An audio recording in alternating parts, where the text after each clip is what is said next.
ሐሰተኛው ክርስቶስ በሚገለጥበት ጊዜ ከዘንዶ ጋር ይተባበራል። ዓለምን ሁሉ ደግሞ በአንድ ላይ ያታልላል፣ እንደዚሁም ደግሞ ወደ ጥፋት ይወስዳል፣ ያስታል። አንድም አውሬ ከባህር ሲወጣ አየሁ ብሎ ይናገርና ይሄ አውሬ ደግሞ ይላል 10 ቀንዶችና 7 ራሶች ነበሩት። መልኩ እንደ ነብር መልክ ነበረ፣ እግሩ የድብ ነበረ፣ አፉ የአንበሳ አፍ ነበረ። ወዳጆቼ ሐሰተኛው ክርስቶስ ሲገለጥ ራሱን በሶስት ነገሮች መስሎ ነው የሚገለጠው። አንደኛው የብርሃን መልአክ መስሎ ነው የሚገለጠው። ሁለተኛው ለእስራኤል ተቆርቋሪ መስሎ ይገለጣል።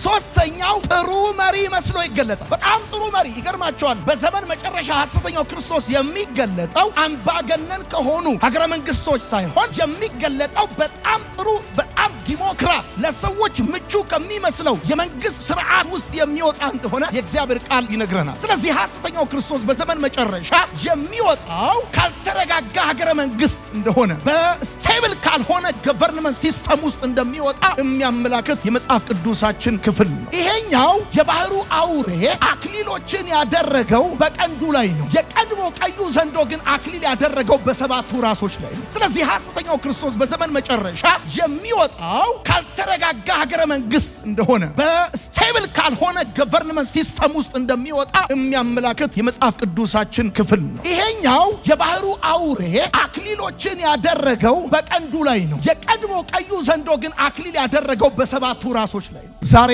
13ኛው ምዕራፍን እንመለከታለን። የራእይ መጽሐፍ ምዕራፍ 13 የንጽጽር ምዕራፍ። ምዕራፉ እግዚአብሔርን ከሐሰተኛው ክርስቶስ ጋር በማነጻጸር የሚያስቀምጥልን ምዕራፍ ነው። የንጽጽር ምዕራፍ ነው 13ኛው ምዕራፍ። ስለዚህ የራእይ መጽሐፍ ምዕራፍ 13ን የምታጠኑ ሰዎች ይሄ ምዕራፍ የንጽጽር ምዕራፍ ነው ብያቸዋለሁ። ንጽጽሩ ደግሞ በእግዚአብሔር አብና በሐሰተኛው ክርስቶስ መካከል ያለ ንጽጽር ነው። ኮምፔር ኮንትራስት እያደረገ የሚያቀርብ ምዕራፍ ነው። ሐሰተኛው ክርስቶስን በተመለከተ እንደምታውቁት የራሱ ነገር የሌለው የእግዚአብሔርን ባህሪ በመኮረጅ የሚያንጸባርቅ እንደዚሁም ደግሞ ክብር የሚፈልግ ግን የማይገባው ሰዎች እንዲያከብሩት የሚያስገድድ እግዚአብሔር ደግሞ ክብር የሚፈልግ ሳይሆን ክብር የሚገባው ሰዎች እንዲያከብሩት የማያስገድድ እንደሆነ የራእይ መጽሐፍ ምዕራፍ 13ን ስታጠኑ ትመለከታላችሁ። በዚህ ራእይ መጽሐፍ ምዕራፍ 13 ጥናታችን ላይ የመጀመሪያዎቹ 10 ቁጥሮች 3 መሰረታዊ ነገሮችን ይነግረናል። ሐሰተኛው ክርስቶስ ራሱን እንደ እግዚአብሔር አድርጎ ለመግለጥ የሚያደርገው ሙከራ በመጀመሪያ የራእይ መጽሐፍ ምዕራፍ 10 ቁጥሮች ሲነግረን፣ ሲቀጥል ደግሞ ሰዎችን እንዴት አድርጎ መጠቀሚያው እንደሚያደርጋቸው እንደዚሁም ደግሞ የዓለምን ስርዓት እንዴት አድርጎ እንደሚቆጣጠር 10ዎቹ ቁጥሮች ውስጥ እንመለከታለን። በአጠቃላይ እዚህ መጽሐፍ ላይ ስትመጡ 13ኛው ምዕራፍ ላይ ስትደርሱ መገንዘብ ወደ አይምራችሁ መምጣት ያለበት የሐሰተኛው ክርስቶስን ባህሪ ነው። በተለይም ደግሞ 13ኛው ምዕራፍ ዋና ሐሳቡ እግዚአብሔር ከሐሰተኛው ክርስቶስ ጋር ማነጻጸር። ቀጥለን እያጠናን ስንመጣ በጣም በሚገርማችሁ ሁኔታ ሆን ብሎ አቅዶ አውሬው እንዴት ባለ መልኩ ራሱን ለመግለጥ ጥረት እንደሚያደርግም በዚህ ክፍል ውስጥ ታያላችሁ። የመጀመሪያዎቹ 10 ቁጥሮች የሚያመላክቷችሁ 3 መሰረታዊ ነገሮችን ነው። አንደኛው ሐሰተኛው ክርስቶስ ራሱን በእግዚአብሔር መልክ ለመግለጥ የሚያደርገውን ጥረት ያሳያቸዋል። ከዛ ሲቀጥል ደግሞ ሰዎችን እንዴት አድርጎ መጠቀሚያ እንደሚያደርጋቸው ያሳያቸዋል። ከዛም ሲቀጥል የዓለምን ስርዓት እንዴት አድርጎ እንደሚቆጣጠረው ያሳያቸዋል። እነዚህ 3 መሰረታዊ ነጥቦችን በ10 ቁጥሮች ውስጥ ትመለከታላችሁ። ወዳጆቼ ሐሰተኛው ክርስቶስ በሚገለጥበት ጊዜ ከዘንዶ ጋር ይተባበራል። ዓለምን ሁሉ ደግሞ በአንድ ላይ ያታልላል፣ እንደዚሁም ደግሞ ወደ ጥፋት ይወስዳል፣ ያስታል። የሚገርም ነው። ይሄ ሐሰተኛው ክርስቶስ በሚገለጥበት ጊዜ የሚሆኑ ነገሮች አሉ። አንደኛው ሐሰተኛው ክርስቶስ ሲገለጥ ራእይ መጽሐፍ ምዕራፍ 12 ላይ ካያችሁት ከቀዩ ዘንዶ ጋር ይተባበራል። በነገራችን ላይ በዚህ በራእይ መጽሐፍ ምዕራፍ 13 ላይ 2 አውሬዎችን ነው የምትመለከቱት።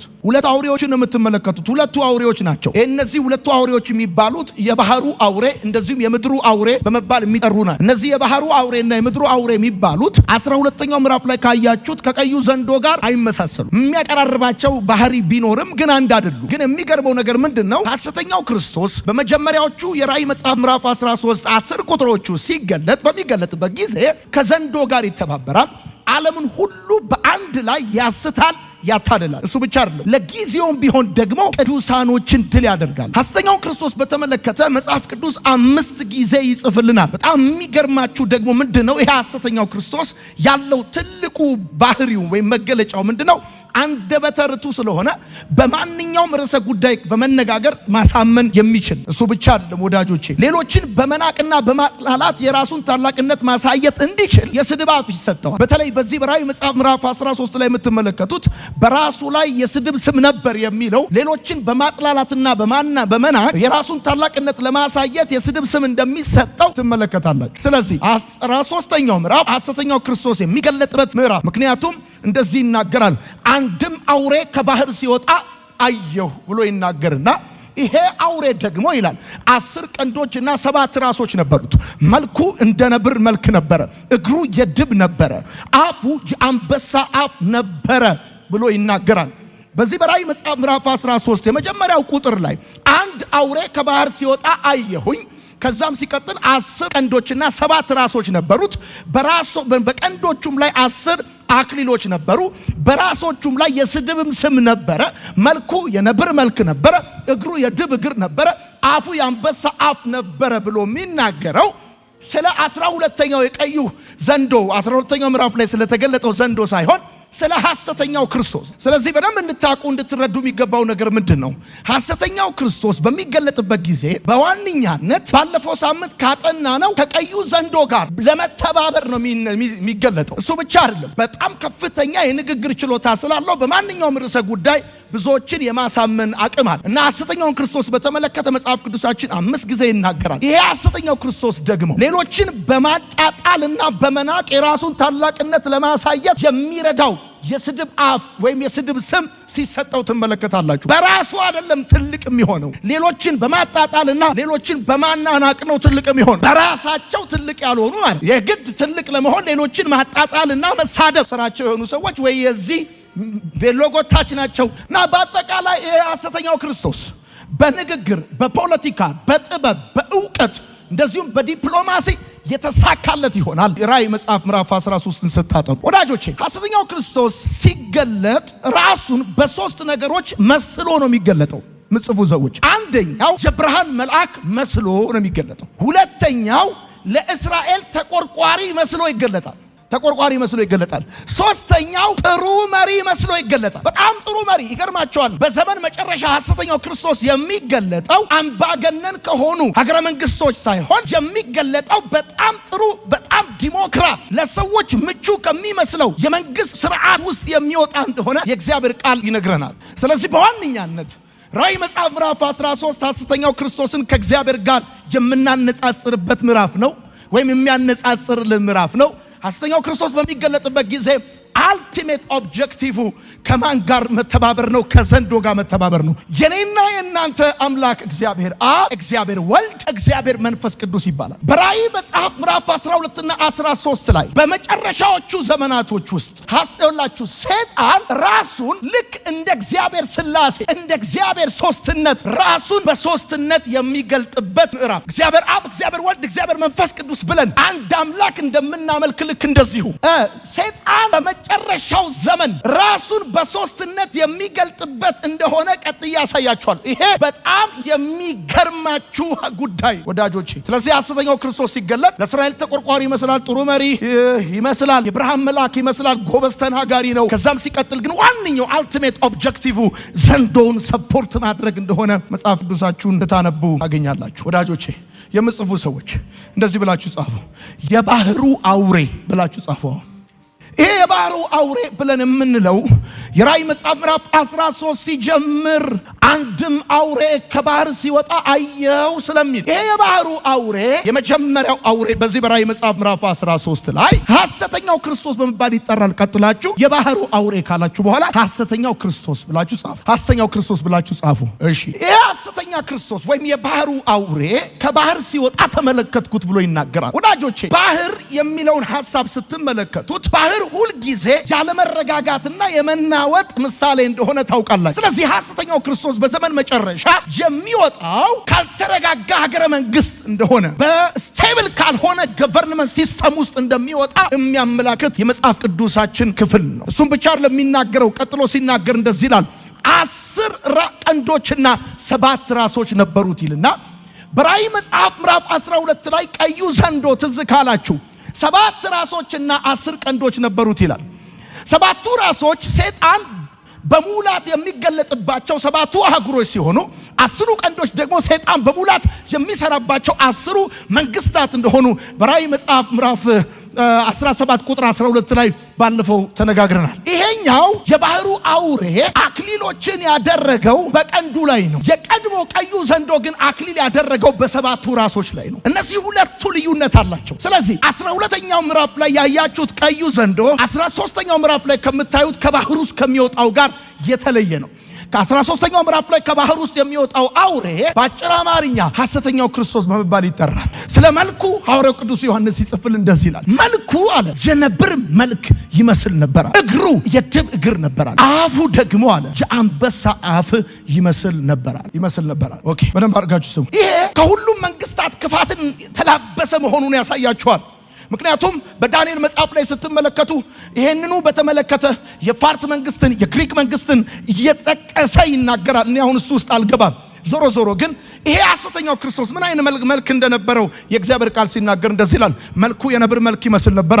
መጽሐፍ ቅዱሳችሁን ደግሞ ስለ ነብር ስትመለከቱ ለምሳሌ ዕንባቆም መጽሐፍ ምዕራፍ 1 ቁጥር 8 ላይ እንደዚህ ይናገራል። ስለዚህ መረቡን ይጥላልን? አሕዛብን ዘወትር ይገድል ዘንድ አይራራምን? ነብር የፍጥነት ምልክት ነው። የፍጥነት ማሳያ ነው። እና የሐሰተኛው ክርስቶስ በጣም ፈጣን እንደ ስመለከቷል መልኩ የነብር መልክ ነበራል። አድብቶ የሚያጠቃና ፈጣን እርምጃ የሚወስድ ነው ነብር። እሱ ብቻ አይደለም። ቀጥላችሁ ደግሞ ስትመለከቱት እንደዚህ እግሩ ይላል የድብ እግር ነበራል። የድብ እግር ነበር። ለምሳሌ ድብ ምን አይነት ካራክተር አለው ብላችሁ ስትሉ ምሳሌ መጽሐፍ ምዕራፍ 28 ቁጥር 15 እንደማሳሳች እርግጠኛ ነኝ። 28 ቁጥር 15 እሺ በድሃ ሕዝብ ላይ የሚገዛ ክፉ መኮንን እንደሚያገሳ አንበሳን እንደተራበ ድብ ነው አለ። አሁን ድብን የሚገልጠው በድሃ ሕዝብ ላይ የሚገዛ ክፉ መኮንን አድርጎ እንደሚያገሳ አንበሳ እንደተራበ ድብ ነበር አለ።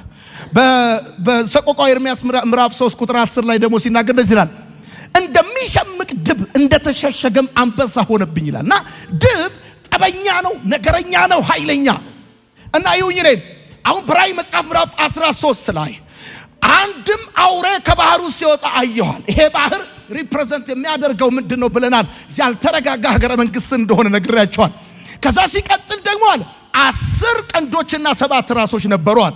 ስለ ቀንድ ስለ 10 ቀንዶች ስንማር ትዝ ካላችሁ የተማርነው ነገር ምንድነው? ሰይጣን በሙላት የሚሰራባቸው 10 መንግስታት ናቸው። 7ቱ ራሶች ደግሞ ሰይጣን በሙላት የሚገለጥባቸው 7ቱ አህጉሮች እንደሆኑ ተነጋግረናል። ስለዚህ በቀጣይነት የምትመለከቱት ሐሳብ ምንድነው? መልኩን ሳየው አለ እንደ ነብር መልክ ነበር አለ። ሌላው የነብር መልክ ምን አይነት ነው ካላችሁኝ፣ ዥንጉርጉር ነው። ምን ማለት ነው? ወጥ የሆነ አቋም የለውም። አቋሙ የሚቀያየር ነው። ወጥ ከለር የለውም።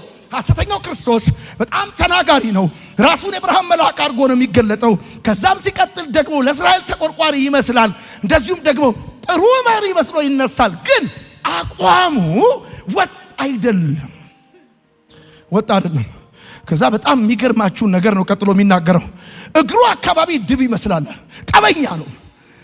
ጠበኛ ነው። መልኩ ላይ ደግሞ አቋም የለውም። በዛ ላይ ደግሞ አድብቶ የሚያጠቃ። ለዚህ ነው ይገርማችኋል፣ በመጨረሻው ሱባኤ በሰባኛው ሱባኤ አጋማሽ ድረስ ሐሰተኛው ክርስቶስ በሰላም አንጻራዊ ሰላም በሚመስል መልኩ በቤተ ክርስቲያን ውስጥ አድፍጦ ይቀመጣል። 1260 ቀን ወይም ከ42 ወር በኋላ ወይም 3 ዓመት ተኩል በኋላ ሐሰተኛው ክርስቶስ በእውነተኛ ባህሪው ራሱን ማኒፌስት የሚያደርገው እና ካራክተሩን ታውቃላችሁ። ራእይ መጽሐፍ አቡቀለምሲስ እንደሆነ ካራክተሩን በእንደዚህ አይነት መልኩ ዮሐንስ በራእይ መጽሐፍ ውስጥ ይገልጠዋል። ወዳጆቼ ይሄውን 10 ቀንዶች 7 ራሶች ያሉት ሲባል እንደዚህ አይነት አውሬ በዘመን መጨረሻ ይገለጣል ብላችሁ እንዳትጠብቁ። መጠበቅ ያለባችሁ ምንድነው? ከሴት የተወለደ ሙሉ አካል ያለው ሆኖ ራሱን ሰይጣን እንዲጠቀምበት የሰጠን አንድ ሰው ነው ኤክስፔክት ማድረግ ያለባችሁ። ና በሐሰተኛው ክርስቶስ በዛ አይነት ባህሪ ማኒፌስት አድርጎ በምድር against the kingdom of God ወር የሚሰራው ልክ ከሴት የተወለደ እንደኔና እንደናንተ አካላዊ ሰውነት ያለው ነገር ግን ራሱን ለሰይጣን መንግስት አሳልፎ የሰጠ እንደሆነ ትመለከታላችሁ። ደግሞ ይገርማችኋል ቁጥር 2 ላይ ሲናገር እንደዚህ እኮ ይላል፣ ዘንዶም ይላል ኃይሉንና ዙፋኑን ሰጠው ይላል። እና ይህ ሐሰተኛው ክርስቶስ የሚሰራው በራሱ አቅም ሳይሆን በዘንዶ አቅም ነው፣ በዘንዶ ኃይል ነው፣ በዘንዶ ጉልበት ነው የሚሰራው ወዳጆቼ። እና በጣም ይገርመኛል። ምንድነው የሚገርምህ ካላችሁኝ አንድ ጉዳይ ነው። ቁጥር 3 ላይ እንደዚህ ይላል፣ ከአውሬው ራሶች መካከል አንዱ ለሞት የሚያደርስ ቁስል ይገጥመውና ይፈወሳል። አሁን አታብቡ ከኔ ጋር ቀና ብሉ። ከአውሬው ራሶች መካከል አንዱ፣ አውሬው ስንት ራስ አለው? 7 ራስ አለው። ስንት ቀንድ አለው? 10 ቀንድ አለው። 10ሩ ቀንድ ምንድነው ሪፕሬዘንት የሚያደርገው? ሰይጣን በሙላት የሚሰራባቸው 10ሩ መንግስታት ናቸው። 7ቱ ራሶች ምንድነው ሪፕሬዘንት የሚያደርጉት? ሰይጣን በሙላት የሚገለጥባቸው 7ቱ አገሮች ናቸው። ኦኬ ይሁን። የራእይ መጽሐፍ ምዕራፍ 13 ንጽጽራዊ ምዕራፍ ነው። ሐሰተኛውን ክርስቶስ ከእግዚአብሔር ጋር ነው የሚያነጻጽረው። እንዴት አድርጎ? በደንብ አድርጋችሁ አሁን ስሙኝ። እንደውም ይሄ መጽሐፍ ምዕራፉ እያለቀ ሴት ትዝ ካላችሁ እንደዚህ ይላል፣ የአውሬው ስምና የአውሬውን ቁጥር ያትምባቸዋል ብሎ ይናገራል። ኦኬ በደንብ አድርጋችሁ እየሰማችሁኝ ከሆነ እንዴት አድርጎ ራሱ ከእግዚአብሔር ጋር እንደሚያነጻጽር ነግራችኋለሁ። ለምሳሌ ጌታ ኢየሱስ ክርስቶስ በአንበሳ ተገልጧል። ይሄ አውሬ አፉ አካባቢ አንበሳ ነው። የሰማኝ ካለ አቤት ደስ የሚለው ዮሐንስ በደንብ አይቶታል። አፉ አካባቢ ሲያወራ ኢየሱስን ይመስላል እንጂ ሲራመድ አውሬ ነው፣ ክፉ ነው፣ ጠበኛ ነው፣ ነገረኛ ነው። የሰማኝ ሰው ካለ አድፍጦ ሲቀመጥ በካራክተሩ ነጣቂ ነው፣ አድብቶ የሚያጠቃ እሱ ብቻ መሰለ እንዴ? ለሞት የሚያደርሰው ቁስል ቆስሎ ነበር ይልና የቆሰለውን በሰይፍ እንደሆነ ቁጥር 14 ላይ ይናገራል። ጌታ ኢየሱስ ቁስሉን ለነ ቶማስ እንዳሳያቸው እንደ ቆሰለ ልክ እንደ ኢየሱስ የቆሰለ አስመስሎ ለዓለም ሕዝብ ያሳያቸዋል። እሱ ብቻ መሰለ እንዴ? ጌታ ኢየሱስ በመንፈሱ ልጆቹን እንዳተመልክ እንደዛ ይሄም አውሬ 666 የሚለውን በሰዎች ላይ እንዲታተም የሚፈልግበት ምክንያት ዋነኛው ምክንያት ይሄ ነው። ዋናው ጥረቱ ኢየሱስን መምሰል ነው። ዮሐንስ በደንብ ሲያየው እግሩ አካባቢ የድብ ነው፣ አፉ አካባቢ አንበሳ። በደንብ ሲያየው ካራክተሩና ባህሪው ደግሞ የነብር ነው። ባጭር አማርኛ ልንገራችሁ። ቁጥር 4 የሚናገረው ከ7ቱ ራሶች መካከል አንዱ ራስ ለሞት የሚያደርስ ቁስል ይገጥመውና ይፈወሳል። በደንብ ስሙ፣ ይፈወሳል። ቁስሉንም የቆሰለው በሰይፍ እንደሆነ ቁጥር 14 ላይ ይናገራል። ወዳጆቼ በደንብ አድርጋችሁ ስሙኝ። ይህ ሐሰተኛው ክርስቶስ ልክ ጌታ ኢየሱስ ከሙታን እንደተነሳ በዓለም ሕዝብ ሁሉ ፊት ከሞት ይነሳል። በአጠቃላይ ኮፒ የሚያደርገው የክርስቶስን ማንነት ነው። ኮፒ የሚያደርገው የሚያስመስለው ማለት ኦኬ፣ ከሞት ይነሳል። በዚህ ጊዜ የዓለም ሕዝብ ይደነቃል፣ ይከተለዋል፣ ይሰግድለታል፣ ይታዘዝለታል። እንደውም እንደዚህ ይላል፣ አውሬውን ማን ይመስለዋል? ምን ማለት ነው? ሐሰተኛውን ክርስቶስ ማን ይመስለዋል? ማንስ ሊዋጋው ይችላል ብለው የምድር ሕዝብ ሁሉ ይሰግድለታል። ለምን? ሲመለከቱት እንደታረደ በግ ሆኖ መስሎ ደግሞ ቆስሎ ከዛ ሞቶ ከዛ ከሞት ተነሳ። እንደ ስንጠብቀው ይሄ ነበረ እንዴ? ደግሞ እንደታረደ በግ ነው የሚለው። ይገርማል፣ አልታረደም። አቤት ከኔ ጋር ናችሁ አላችሁ? እየሰማችሁኝ ነው? እንደዚህ ብለው እሺ፣ የዓለም ሕዝብ ይደነቃል፣ ይከተለዋል፣ ይሰግድለታል፣ ይታዘዘዋል። ይገርማል። እንደዚህ ባለ ሁኔታ ለእግዚአብሔር የሚገባውን አምልኮ ሐሰተኛው ክርስቶስ ለራሱ ከወሰደ በኋላ ከዘንዶ ደግሞ ስልጣንን ከወሰደ በኋላ ከሰዎች አምልኮን ከወሰደ በኋላ በእግዚአብሔርና በቅዱሳን ላይ በስድብ በድፍረት መናገር ይጀምራል። ደግሞ ይገርማቸዋል። ለመሳደብ አፉን ከፈተ ብሎ ሲናገር አንድ ጊዜ ብቻ ሰው በቀጣይነትም ስድቡን እንደሚቀጥለው ለተወሰነ ያህል ጊዜ እግዚአብሔርና ቅዱሳን እንደሚሰድብ የእግዚአብሔር ቃል ይነግረናል። በጣም ይገርማችሁ ነገር ልንገራችሁ። 12ኛው ምዕራፍ ላይ አንድም ቀይ ዘንዶ 7 ራሶችና 10 ቀንዶች ያሉት ልትወልድ ባላት ሴት ፊት ቆመው ነበረ ይልና 13ኛው ምዕራፍ ላይ ደግሞ ከባህር ውስጥ የሚወጣ አውሬ አየሁ ይላል። ይሄ ከባህር ውስጥ የወጣው አውሬ ዙፋንና ኃይልን ስልጣንን የሚቀበለው ከዘንዶ ነው። ለመሰለ ከስም ሁሉ በላይ ስም ሰጠው፣ ስልጣን ሰጠው። በሰማይ በምድርም ከምድር በታች ጉልበት ሁሉ ለኢየሱስ እንዲንበረከክ ስልጣን እንደሰጠው ልክ እንደዛ በአጠቃላይ ሰይጣን እግዚአብሔር አብ፣ እግዚአብሔር ወልድ፣ እግዚአብሔር መንፈስ ቅዱስ ብለን በመጽሐፍ ቅዱስ በሶስትነት እንደተገለጠ ልክ እንደዛ ሰይጣንም ልክ እንደዚሁ ቀዩ ዘንዶ ሐሰተኛው አብ፣ ከዛም ሲቀጥል የባህሩ አውሬ ሐሰተኛው ወልድ፣ ከዛም ሲቀጥል የምድሩ አውሬ ሐሰተኛው መንፈስ ቅዱስ ሆነው በምድር ላይ አክት ያደርጋሉ፣ በዓለም ላይ አክት ያደርጋሉ። እና ይገርማቸዋል። ይሄ አውሬ ሐሰተኛው ክርስቶስ ከቅዱሳን ጋር ይዋጋና ያሸንፋቸዋል። ለተወሰነ ጊዜ ያሸንፋቸዋል። ያሸንፋቸው እግዚአብሔር ፈቅዶለት ነው እንጂ ዓለምን ስለሚቆጣጠር እንዳልሆነ ደግሞ ዮሐንስ በዚህ ክፍል ላይ ይነግረናል።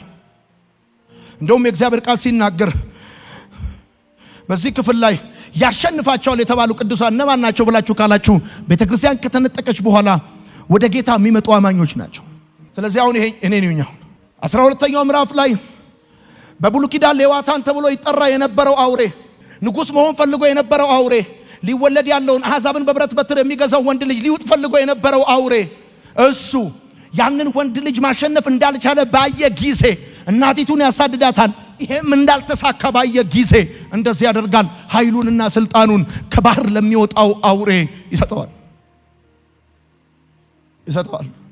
አሁን ልክ እግዚአብሔር አብ ከስም ሁሉ በላይ ስም ለክርስቶስ እንደሰጠው ጉልበት ሁሉ እንዲበረከክለት እንዳደረገ ልክ እንደዛ ይሄ ልክ እንደቆሰለ እንደሞተ አርጎ አክት ያደርጋል እና ከሞት ሲነሳ የዓለም ሕዝብ ሁሉ ይደነቃል፣ ይከተለዋል፣ ይሰግድለታል፣ ይታዘዘዋል። ከዛ ሲቀጥልስ በሶስተኛ ቁጥር 11 ላይ ሌላም አውሬ ከምድር ሲወጣ ተመለከትኩኝ ይላል። ሌላም አውሬ ከምድር ሲወጣ ተመለከትኩኝ ብሎ ዮሐንስ ይናገራል። ይሄ ከምድር ሲወጣ የነበረው አውሬ ደግሞ ይገርማቸዋል፣ እንደ በግ ቀንድ የመሰሉ 2 ቀንዶች ነበሩት ይላል። ሌላም አውሬ ከምድር ሲወጣ ተመለከትኩ የሚለው ከምድር ሲወጣ ተመለከትኩኝ ሲል የሰዎች አይነት ስብዕና እንዳለው ነው የሚያሳየው።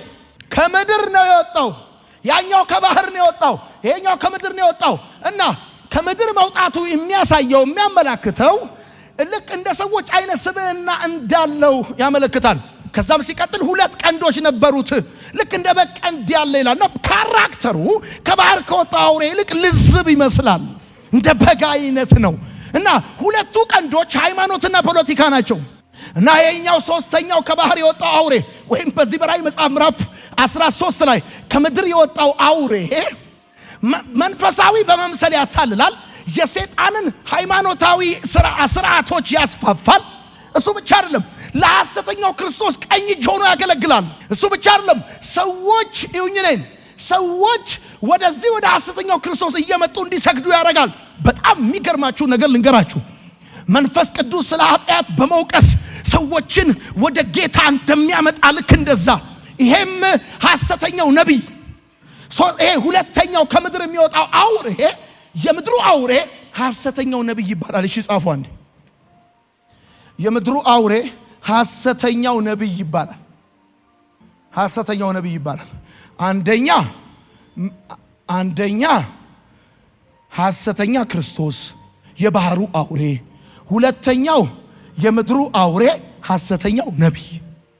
ይህ ሐሰተኛ ነቢይ መንፈሳዊ በመምሰል ያታልላል።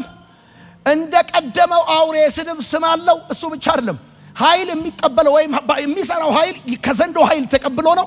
የሐሰተኛው ክርስቶስ ቀኝ እጅ ነው። ሰዎች ወደ ሐሰተኛው ክርስቶስ እንዲመጡ ስራው ነው፣ ተልኮው ነው። እሱ መሰላችሁ እንደሚገርመው ልክ መንፈስ ቅዱስ ሰዎችን ስለ ኃጢአታቸው በመውቀስ ወደ ጌታ እንዲመጡ እንደሚያደርግ ልክ እንደዛ ሐሰተኛው ነቢይ ለሐሰተኛው ክርስቶስ ድንቅና ታምራትን በማድረግ ሰዎች እንዲሰግዱለት ይሰራል። አሁን ሙሉ ፎርሜሽን ይዘዋል። ቀዩ ዘንዶ እንደ እግዚአብሔር አብ በሐሰት አክት ያደርጋል። ከዛ ከባህር የወጣው አውሬ እንደ እግዚአብሔር ወልድ አክት ያደርጋል። ከዛም ደግሞ ከምድር የወጣው አውሬ እንደ እግዚአብሔር መንፈስ ቅዱስ አክት ያደርጋል። አንዱ ስልጣን ሰጪ ይሆናል፣ ሌላኛው ደግሞ ሟችና ተነሺ ይሆናል። ከዛም ደግሞ ሌላኛው ተአምራትና ድንቅን በማድረግ ለሐሰተኛው ክርስቶስ እንዲሰግዱ ያደርጋል። ደግሞ የተቃወሙትን ማስገደል ኃይል አለው ይላል ይሄ ሐሰተኛው ነቢይ። እሱ ብቻ አይደለም። አሁን በደንብ አድርጋችሁ ስሙኝ። በቃ እኔ ወደ ዋናው ሐሳብ እየመጣው ስለሆነ ብቻ ባጭር አማርኛ እኔ እንዳላበዛባችሁ ነው እንጂ ኢየሱስ ሐዋርያትን ልኳል፣ ሐሰተኛው ክርስቶስ ሐዋርያትን ይልካል። ኢየሱስ ታምራትን ያደርጋል፣ ሐሰተኛው ክርስቶስ ታምራትን ያደርጋል። እና የዓለም ሕዝብ ይደነቃል። ዋው ስንጠብቀው የነበረ መስፍን ይሄውና ምን አይላል። ከዛ ደግሞ ይገርማል፣ ፖለቲካውና ሃይማኖቱ ሰፖርት ያደርጉታል። ደግሞ አንደበተ ርቱዕ ነው፣ ግን ደግሞ በደንብ ካራክተሩን ስታዩት ለ3 ዓመት ተኩል በእግዚአብሔር መቅደስ ይቀመጣል። ሰላም፣ አንጻራዊ ሰላም የፈጠረ መስሎ ከዛ አድብቶ ለእግዚአብሔር የሚገባውን ክብር ለራሱ ለመውሰድ ይፈልጋል። የማያከብሩትንና የማይሰግዱለትን ደግሞ ይገላል። ባለፈው ሳምንት ስንነጋገር እኔና እናንተ አምላክ ክብር የሚፈልግ ሳይሆን ክብር የሚገባው እንደሆነ ተነጋግረናል። ይሄ አውሬ ግን ክብር የሚፈልግ እንጂ ክብር የሚገባው አይደለም። እና ሰይጣን በዘመን መጨረሻ ራሱን በሶስትነት ነው የሚገልጠው። በቃ ዛሬ ይሄን ብቻ ሰምታችሁ ከሄዳችሁ ያዋጣችኋል። በሶስትነት ነው የሚገልጠው። ይሁን ግን አሁን ሁል ጊዜ የምሰሙት 666 ሚና የሚባለው እሱን ተልእኮ የሚያስፈጽመው ሐሰተኛው ነብይ ነው። ኦኬ አሁን አንደርስታንድ ታደርጋለህ።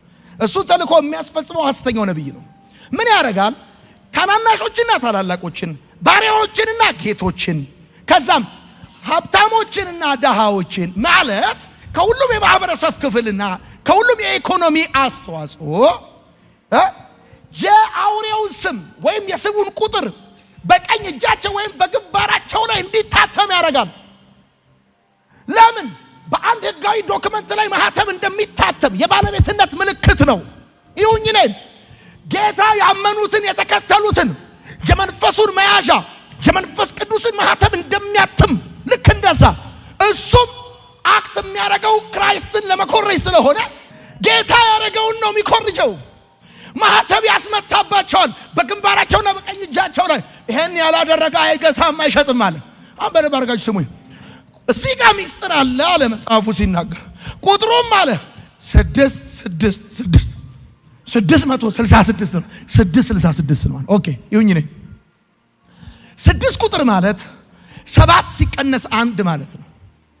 ትዝ ካላችሁ 7 ፍጹም ቁጥር ነው።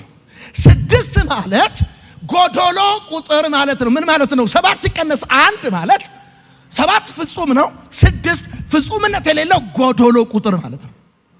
በራእይ መጽሐፍ 1 ቁጥር 3 ጊዜ ተደጋጋሚ ከተጻፈ ፍጹምነቱን የሚያሳየው። ስለዚህ 666 ማለት ጎዶሎ ጎዶሎ ጎዶሎ ማለት ነው። ኦኬ ይሄ ቁጥር የሰው ቁጥር ነው አለ መጽሐፍ። ለምን? ሰው በስድስተኛው ቀን የተፈጠረው አንድ። ሁለተኛ የሰው ካራክተር ነው የሚይዘው። እንዴት? ሰው ፍጹም አለመሆኑን ነው የሚናገረው። ሰው ፍጹም አለመሆኑን ነው የሚናገረው 6 ቁጥር። አቤት! ይሄንን 7 ቁጥር ፍጹም ቁጥር ነው። 7 ቁጥር የእግዚአብሔር ቁጥር ነው። ስለዚህ ሰይጣን የእግዚአብሔርን አጌንስት ዘ ኪንግደም ኦፍ ጋድ ስለሚራሱ ማኒፌስት ስለሚያደርግ 7 ሙሉ ቁጥር ነው፣ ፍጹም ቁጥር ነው፣ የእግዚአብሔር የፍጹምነት ቁጥር ነው። 7 ሲቀነስ 1 ያደርግና ጎዶሎ አርጎ ጎዶሎ ጎዶሎ ጎዶሎ። ኦኬ እዩኝ ነኝ 666 በሶስተኛ ደረጃ ቅድስና የሌለው ሶስትነት ማለት ነው። ቀዩ ዘንዶ፣ ከባህር የወጣው አውሬ፣ ከምድር የወጣው አውሬ ሶስቱ ማለት ነው። እነዚህ 666 የታተመባቸው ሰዎች የዘንዶ የባህሩ አውሬና የምድሩ አውሬ የባለቤትነት ምልክት ይደረግባቸዋል። 666 ማለት ቅድስና የሌለው ትሪኒቲ ማለት ነው። ቅድስና የሌለው ሶስትነት ማለት ነው። አቤት! እርኩሰት ያለበት ሶስትነት ማለት ነው። አሁን አንተ ሸሚዝ ላይ 6 ምንድነው ቁልፍ ላይ 666 የሆነ ነገር ላይ 6 ምናምን እንዳፈልግ ይታተምባል ማለት ትነቀሳለህ ማለት አይደለም። ትጠመቃለህ በስፒሪቱ። አሁን በመንፈስ ቅዱስ አንተ ታትመሃል ማለት መንፈስ ቅዱስ ብለን ነቅሰንብሃል ማለት አይደለም። የሰማኝ ሰው ካለ በአጭር አማርኛ አሁን 666 እያሉ እኮ ኑሯቸውን የመሰረቱ ዩቲዩበሮች አሉ እኮ 666 እና አብይ አህመድ 666 እና የአሜሪካ መንግስት ምን አይለዋል? 666 እና ኤለን መስክ ቴስላ መኪናና 6 ወዴት በመጀመሪያ 6 ቁጥር ማለት 7 ሲቀነስ 1 ማለት ነው። ሁልጊዜም ይሄ አውሬ ፍጹምነት ካራክተሩ አይደለም። መልኩን ራሱ ስታዩት አፉ አካባቢ አንበሳ ነው፣ እግሩ አካባቢ ድብ ነው። በደንብ መልኩ ደግሞ ስታዩ ነብርም ነው። የኔ ጌታ ግን የይሁዳ አንበሳ ነው። በደንብ አርጉና አሜን በሉ። በሐሰተኛው ነብይ አማካኝነት ድንቅና ተአምራት እያደረገ ለሐሰተኛው ክርስቶስ ጀሌ ይፈጥራል። እና እኔ የምፈራውን ነገር ልንገርህ። አሁን ሰው የተአምራት ሱስ ይዞታል። አትጠራጠር። ተአምራት ሲያይ የተሰበሰበ ሰው እዚህም ብቻ ሳይሆን የትም ይሰበሰባል። ደብረ ዘይትም ይሰበሰባል። አቤት ቤተ ክርስቲያን ብቻ አይደለም፣ ጠንቋይም ቤት ያፈነድዳል። አንተ ክርስቲያን ከሆንክ ተአምራት ቢዝነስ አይሆንም። አቤት 2 ዓሣና 5 እንጀራ አበላኝ አላበላኝ የሚለውን ትተዋል። ካንተ ወዴት እንሄዳለን? አንተ የህይወት ቃል አለ። አንተ የህይወት እንጀራ ነህ። ያራራራ ከዚህ በኋላ ተአምራት አልፈልግም። ደግሞ እኔ እነግራለሁ፣ እግዚአብሔር ምስክሬ ነው። የእድሜዬ ግማሹን ኖሬያለሁ። ከዚህ በኋላ አረረም መረረም ህይወት ከኢየሱስ ጋር ወደፊት አሜን ይባል። ባህሩ ተከፈለ አልተከፈለ፣ ውሃው ድንጋዩ አለ ውሃ ሰጠ አልሰጠ፣ ደመ ከሰማይ መና ወረደ አልወረደ፣ ኢየሱስ ክርስቶስ ጌታ ነው። በደንብ አድርግና አሜን በል። ከተያዝኩበት በሽታ ዳንኩኝ አልዳንኩኝ፣ አሁን ካለሁበት ኢኮኖሚ ስታሰስ ወጣሁኝ አልወጣሁኝ፣ እውነትና መንገድ አንድ ብቻ ነው፣ ኢየሱስ ይባላል። ሲሞን የሚሉት ጠንቋይ ከተማውን ያስገርም የነበረው ዝም ብሎ እንዳይመስል ተአምራት አድርጎ ነው። ተአምራት አድርጎ ስም ጠርቶ ሽባ ተርትሮ የሆነ ነገር አድርጎ ነው ያስገረመው። ይገርማል። እግዚአብሔር ተአምራት ሲያደርግ ለማስገረም አይደለም፣ እንድትገረም ሳይሆን እንድትለወጥ ነው የሚያደርገው። በፐርፐዝ ነው። በፍጹም ከተአምራት ጋር ክርስትናችን አይሰፋም። ሄሎ አይሰፋም። 13ኛው ምዕራፍ የንጽጽር ምዕራፍ ነው። ሐሰተኛውን ክርስቶስ ከእግዚአብሔር ጋር ያነጻጽረዋል። ሐሰተኛው ክርስቶስ ይገርማቸዋል። ጌታ እንደ ታረደ በግ እንደምታውቁት ልክ እንደዛ ሐሰተኛውን ክርስቶስ የታረደ እንደሚታረድ በግ መስሎ ይመጣል። ከዛ እንደውም ቁጥር 14 ላይ በሰይፍ ይቆስላል። ለሞትም ቢያደርሰው ቁስል ገጥሞት ነበር ተፈወሰ ይላል። ከዛስ ከሞት ሁሉ ይነሳል። የዓለም ሕዝብ ሁሉ ይደነቃል። እንደዚህ ሲስ በቃ ይላል። ዚስ ምንድነው እስከዛሬ ሲሰብኩን የነበረው? አቤት በዛ ላይ አንደበተ ርቱዕ ነው። በዛ ላይ ደግሞ ይሄን ሁሉ እንዲያደርግ ይህን ታላቅ ምልክት በሰማይ ታየ። አሕዛብን በብረት በትር የሚገዛው ወንድ ልጅ ልትወልድ የተቃረበችን ሴት መጽሐፉ ይናገርና ልጁ ተወለደ ይልና ወደ እግዚአብሔርና ወደ ዙፋኑ ተነጠቀ ይላል። አልቻለው። ልጁን ማሸነፍ ሲያቅተው እናቲቱን ያሳድዳል። እናቲቱን ደግሞ እንዳያሸንፍ 2 የንስር ክንፍ ይሰጣታል። ወደ በረሃ ትወሰዳለች። መለኮታዊ ጣልቃ ገብነት ገብቶ እግዚአብሔር ፕሮቴክት ያደርጋታል። ስለዚህ አሁን ሰይጣን በየትኛውም መልኩ ከጌታ ጋር ቢዋጋ እንደማያሸንፍ ይገባዋል። ሚካኤልና መላእክቱ ደግሞ ሰይጣን በሰማይ ስፍራ እንዳይኖር ይዋጉታል። የወንድሞች ከሳሽ ቀንና ሌሊት ይከሳቸው የነበረ ነው የሚለው። ተጣላ፣ ወደ ምድር ተጣላ። እስቲ አሜን በል። ከዚህ በኋላ ተመልሶ በሰማይ ሰልፍ እንዳያደርግ በሰማይ ያለው ፖዚሽን ስላጣ ያለው አማራጭ በታላቅ ቁጣ በምድር ላይ በሚኖሩ ሰዎች ላይ መገለጥ ነው። ይሄን ለማድረግ ደግሞ ለሐሰተኛው ክርስቶስ ኃይሉንና ዙፋኑን ይሰጠውና ሐሰተኛው ክርስቶስ ምን ማለት ነው? ባጭር አማርኛ ከሴት የተወለደ እንደኔና እንደናንተ ሙሉ አካል ያለው ይሄ ሐሰተኛው ይሄ ዘንዶ እንዲሰራበት የፈቀደ ሰው ይገለጣል። ታምራቶችን ያደርጋል። የሞተ ሰው ይመስላል። እንደቆሰለ እንደነ ቶማስ ጌታ እጁን እንዳሳየ ቁስሉን ያሳያል። ተነሳው ምናምን ብሎ ይጫወታል ይላል። እንዴ ተነሳ! የዓለም ሕዝብ ይደነቃል። እግዚኦ እስከ ዛሬ ሲነግሩን የነበረው እሱ ዝም ብሎ ነው፣ ቲዮሪ ነው። ፕራክቲካሊ መጣ ይለው ይሰግዳል፣ ይከተሉታል። ከዛስ ይሄ ደግሞ ይገርማል። ይሄን ደግሞ ለማጽናት ሶስተኛውን ሐሰተኛውን ነብይ ይልካል። ሐሰተኛው ነብይ ልክ መንፈስ ቅዱስ ስለ ኃጢአት ሰዎችን እየወቀሰ ወደ ጌታ እንደሚያመጣ ሐሰተኛው ነብይ በተአምራትና በድንቅ እያሳመነ ሰዎችን ወዴት ያመጣል? ወደ ሐሰተኛው ክርስቶስ።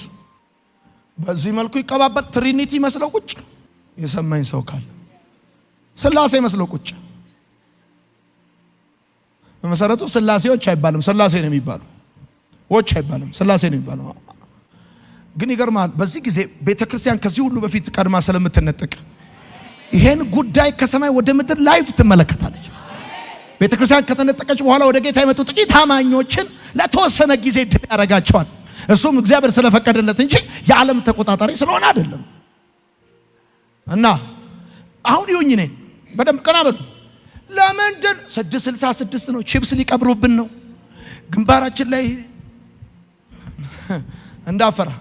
እሺ በል ሐሰተኛው ነብይ ይሄን ማድረግ የሚፈልግበት ምክንያት አክቱ ጠቅላላ የክርስቶስ መምሰል ስላለበት ጌታ ልጆቹን በመንፈሱ እንደሚያትም ልክ እንደዛ እሱም የኔ የሆኑትን የባለቤትነት ማህተም እመታቸዋል። የኔ ቁጥር ደግሞ 7 አይደለም።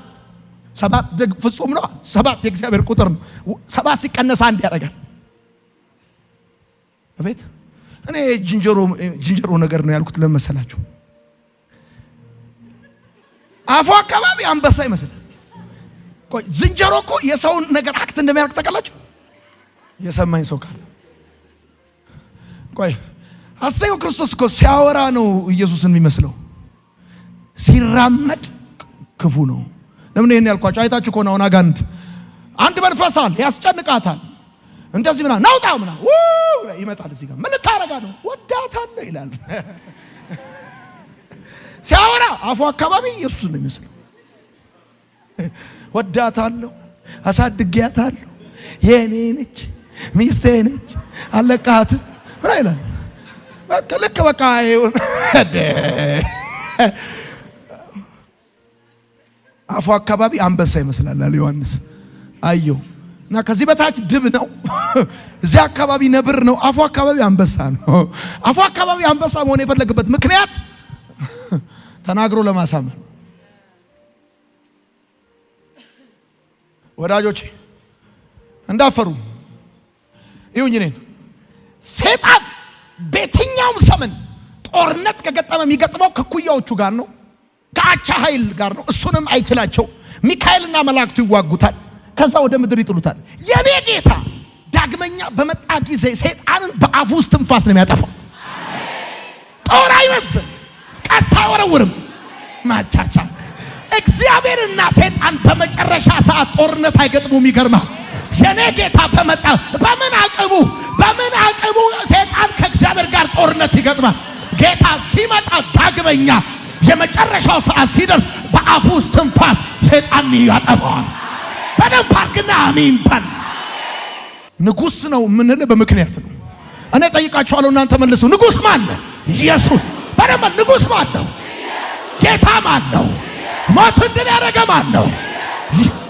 ኤልሻዳይ ማን ነው? አታታታ ማተሙን የፈታ ማን ነው? የሲኦል ቁልፍ በእጁ ያለ ማን ነው? በሞት ላይ ስልጣን ያለው ማን ነው? ዘንዶውን የወካ ማን ነው? እባቡን የቆራረጠ ማን ነው? ባለው ስሙን ይህን ስም ኢየሱስ ይባላል። ንጉሥ ነው። ንጉሥ ነው። ይገር አይዋጋውም። ይገርማል። የኔ ጌታ በአፉ ውስጥ ትንፋስ ነው የሚያጠፋው ነው የሚለው። ያጠፋዋል። ደግሞ ታውቃለህ የሰው ልጆችን ማነው ቅዱሳንን ቀንና ሌሊት ይከሳቸው የነበራል። ፋታ የነሳቸው የወንድሞች ከሳሽ ተጥሏል። ኢየሱስ ጌታ። ከተጣለ በኋላ ያለው አማራጭ አሁን በደም ስሙኝ። ከተጣለ በኋላ ያለው አማራጭ ምድር ላይ ጦርነት መክፈት ነው። ምድር ላይ ጦርነት የሚከፍተው ደግሞ ዙፋኑንና ኃይሉን ለሐሰተኛው ክርስቶስ ሰጥቶ ነው።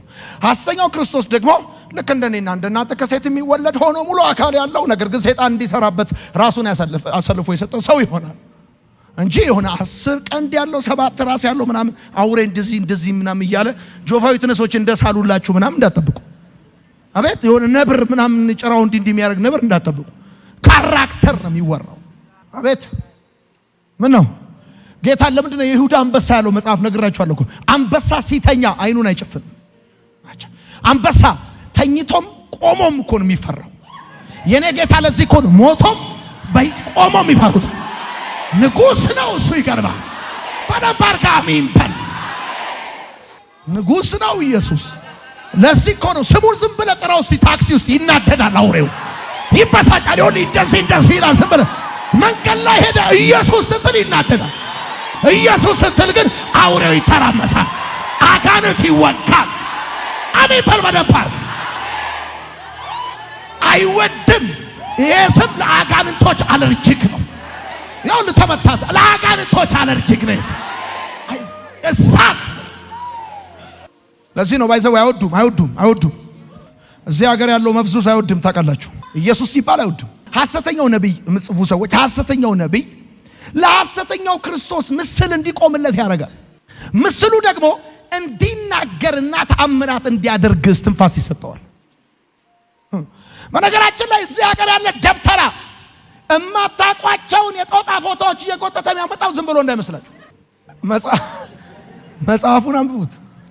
ሐሰተኛው ነብይ ለሐሰተኛው ክርስቶስ ምስል እንዲቆምለት ያደርጋል። ይሁኝ ነኝ ሶስተኛውና በእስራኤል የሚሰራው ታላቁ ቤተ መቅደስ እዛ ውስጥ ለሐሰተኛው ክርስቶስ ምስል እንዲቆምለት ያደርግና ምስሉ ደግሞ እንዲናገርና ተአምራት እንዲያደርግ እስትንፋስ ይሰጠዋል። ምስሉ እንደዚህ ያለ ጌታ በሰማይም በምድርም ከምድርም በታች የተቀረጸው ምስል አንተ አታርጋል። አትስገድላቸው። ሄሎ አትስገድላቸው። ያ ከማንም ጋር ጠብ የለንም ብያቸዋለሁ። ግን እንደዚህ ያለ በሰው ልጆች መካከል ከፍጥረታት መካከል የተቀረጸው ምስል ለራስ እንዳታርግ ደግሞ እንዳሰግድለት። ስግደት የሚገባው አንድ ብቻ፣ አምልኮ የሚገባው አንድ ብቻ።